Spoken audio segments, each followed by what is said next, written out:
Sige. Dito tayo para manood ng isang paglilitis. Sapagkat ang krimen ng isang pulubi ay nahuli namin. Si Mang Serapio, isa at surutin. Dali niyo na nasaktan!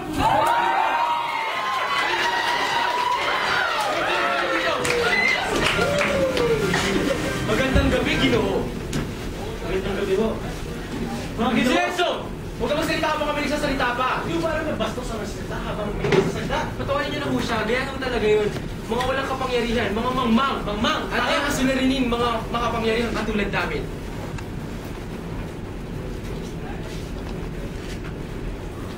Tumindig ka lang tuwid. Ba't ka ba galaw ng galaw?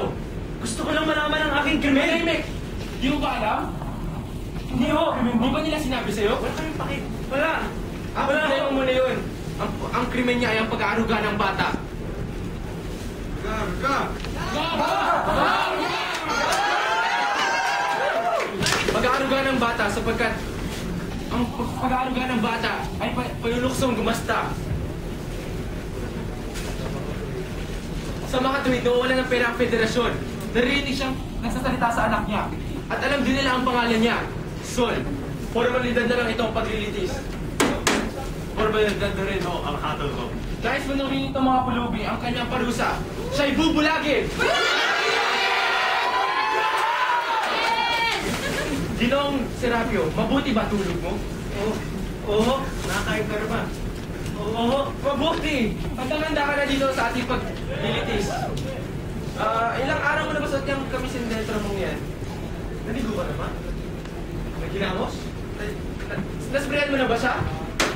Ito na yung paglilitis. Sa aking siyam na to sa federasyon ito bilang sa kuko. Ngayon ako nakakilala ng tagapagtanong nasing dagdag yung dalawa. Ito na yung paglilitis. Bueno, Ginoong Serapio, sabihin mo sa amin. Sabihin mo sa amin ang iyong pangalan. Pangalan? Serapio. Serapio. Serapio? Serapio? Ho? Serapio ano? Serapio ano? Ano ho? Serapio ano? Serapio. Serapio. Serapio, Serapio? Ah, hindi ho. Serapio lang. Ah, Serapio lang. Okupasyon. Okupasyon.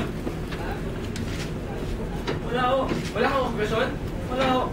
Di ba yung isang pulubi? Oo. Yun ang iyong okupasyon. Okupasyon. Klasifikasyon. Klasifikasyon. Klasifikasyon? Ano? Klasifikasyon! Ano ba naman ang klasifikasyon mo? Ikaw ay mapagkunwari o aliwan? Mapag-aliw o karaniwan? Ikaw ba'y nagrerenta ng sanggono bata? Upang akitin ang luha ng madla. Yan ang uring at nagmamakaawa. Okay na rin kay tumutugtog ng gitara, drum, o ng banda, o ng rondalya. O hindi may kasama ng kanta at sayaw ng madlay maaliw at bigyan ka ng kwarta. Yan ang uring aliwan. O hindi man ikaw nagkukunyari na ikaw pinagli sa isang palaka. Okay, ikaw isang palso, ngunit isang palsong falsifikado. Ano? Pagkunwaling bulag, pilay, pipe. Ano ba aling mandayaman basta ikaw yaman? Yan ang uling mo pagkunwari. Yan ang uling mo pagkunwari. Ang uling-uri ay walang guli-guli. At yun ang uring karaniwan. Wala rin salapi. Walang guli-guli. Yan ang uring karaniwan. O alin ka sa apat? Nagmamakaawa o aliwan? Ang karaniwan o mapagkunwari? Ha? Yung muli ho. Ayun. Yung kung ano na gagawin natin? Patubayan yung kanyang krimen. Matitibayan ang krimen!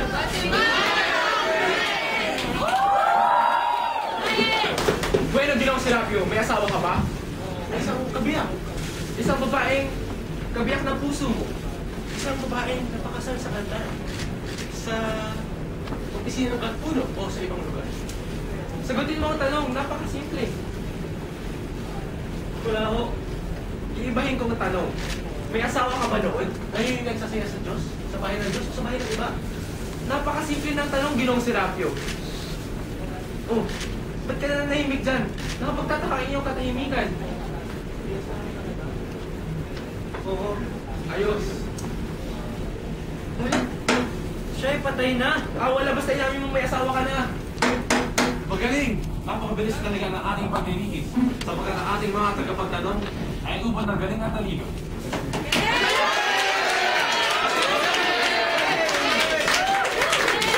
Hindi ako Serapio, ikaw ba'y may anak? Buhat sa kasal na yun? Buhat sa inyong pagsasama? Buhat sa inyong pagkakasawa? Ikaw ba'y may anak? Ginoong Serapio. Ba't tahimik ka na naman dyan? Wala Ano kang tinatanong yan? Pilosopo! Gusto ko lang malaman ang aking krimen. Gusto mo malaman? Umupo ka dyan. Iupo na siya sa silya.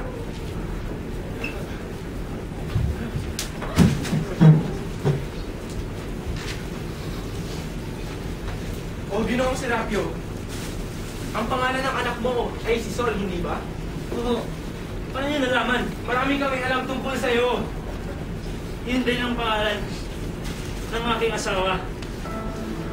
Sol Consuelo. Pagkamatay niya, ang pagsilang ni Sol.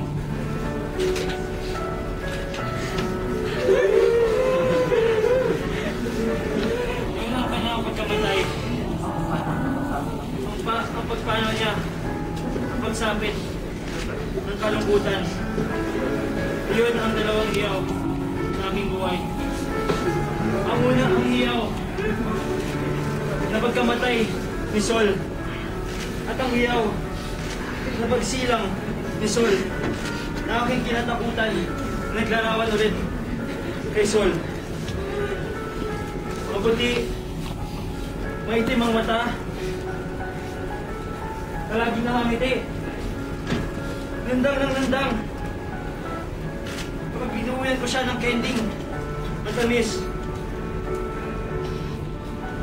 Yan si Sol. Sana'y nakita niya siya. At ang kanyang halakhak. Ang kanyang halakhak. Sol. Sol. Ano? Ano sinasabi mo? Ano sinasabi mo dyan? Arte, ikaw drama mo sa'yo eh. Ay, nako. Ay, drama ka pa dyan eh. Wala na, sinabi ko na. Basta't inamin mo na may anak ka.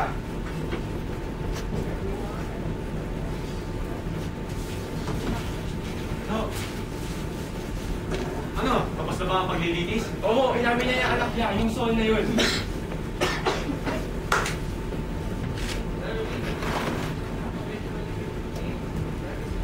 Noong ko na instrumento ng aming pagpapalusya sa inyo.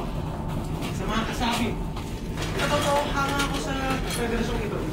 Sapagkat ubod ng kaluluwan at pag-uunaw ang palusya nila. Halimbawa, bulag ang isang kriminal at siya'y naikinabang sa kanyang pagkabulag. Hindi ba siya may kinabang kung kalirin niya? Tama. Bulag na, pilay pa. What's di lang yun? Pati ang federasyon ang kita dito. Sapagkat tataas ang kabuli niya sa federasyong ito. Yan ang pinatawag kong maunawaing parusa. Parehas na nagpaparusa at pinaparusahan ay naikinabang. O ito! Ito ang ice pick! Ano, Ginoo? Handa ka na ba? Para sa ano? Para sa pagbulag. Huwag ka mag-alala.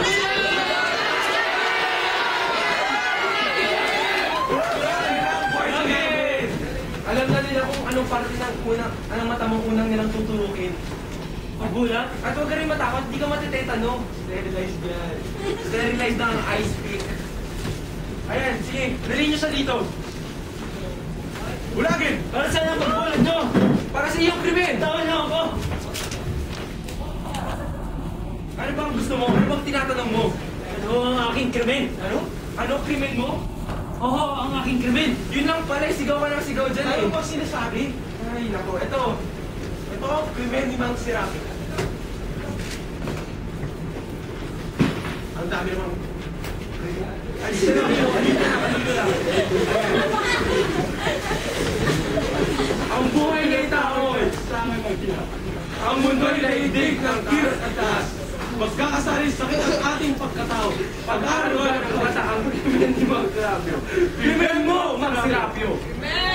At wika pa ng aming aklat, bawal mag-aruga ng bata o asawa. Ang taungan kita ay nawawala ng pera. Ginamit mo pera ng federasyon para sa iyong anak. Magpabulag ka na upang makauwi na tayo lahat. Lagi na! Basta minaruga! Hindi, bulagi. Hindi na ako sinabi, huwag ka magsisinungaling. Hindi ako nagsisinungaling. Huwag mo binulokoy dito ang hukuman. Hindi kita niloloko! Totoo. Sinasabi ko ang katotohanan. Ginoong Serapio, ang parusa sa pagbubulaan sa hukuman ay pagpipit. Ngunit sinasabi ko ang katotohanan. Ay, sabihin mo na ang totoo. Sinabi mo na nga bang may inaaruga kang bata, di ba? Yung babaeng yun, yung Sol. Sinabi mo inaaruga mo siya eh. Sinabi mo yan. Sinabi mo. Ngunit si Sol, patay na. Ha? Patay na siya? Sol? Patay na? Taon na patay si Sol. Sinagasaan siya ng jeep. Patay na si Sol, patay na. Tunay na nakakalungkot ang iyong kwento, Mang Serapio. Na pinipiga mo yung aming mga puso. Wala ka rin lahat. Ang galing mo talaga mambola. Sinasabi ko ang katotohanan. Sana'y man lang nagsalaysay ka ng kwentong mas nakakapaniwala pa dyan.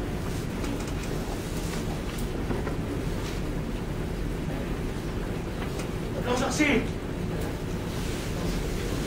Kung totoo ang iyong sinasabi, may tatlo kaming saksi na araw-gabi nanunubok sa'yo. Dalawang lingkong siya yung nagpantay sa'yo. At kung sila ay nagsisinungaling, silang paparusahan. Ngunit kapag ikaw ay nagsinungaling, tatlong saksi. Kayo na naman?